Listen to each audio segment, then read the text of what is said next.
Why is there abuse in marriages and relationships? Why is there abuse? I believe that abuse is predominantly there because of one major factor: control.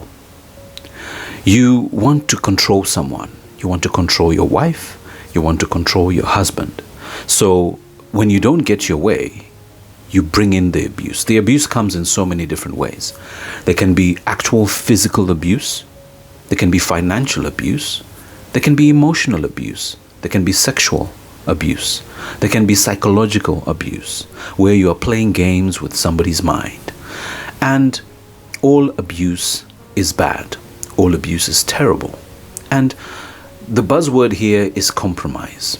You're with somebody, that person has decided to spend their life with you. You don't need to control them to the point where they don't have their freedom and they don't have their rights. And you find that traditionally, men have always wanted to have control, and society has dictated that men must be in control of the relationship. And that has been abused by a lot of men because they believe that they should take charge of all affairs, and it is either my way or the highway. But in essence, in a marriage, two become one. And when two become one, there should be an equal partnership that brings a level of compromise. These days, you find that some women are even abusing men in the relationship, in their marriages.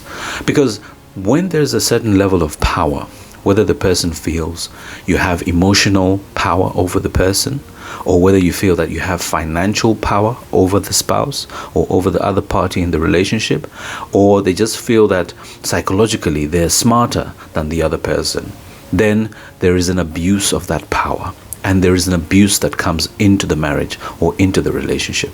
And this is so dangerous. Many women, many men have stayed for years in relationships where they're being abused in one way, shape, or form. But it's important that as an individual, you actually understand that you have rights, you have values, and you should be valued as an individual to the point where your opinion should be heard.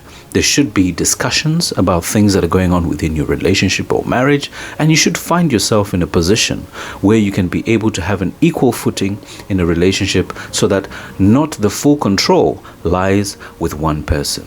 So try as much as possible to talk to somebody about this abuse if it's happening within your relationship, because your life depends on it. It's important that you are happy, it's important that you are free, and it's important that you live an abuse-free relationship that is happy and healthy.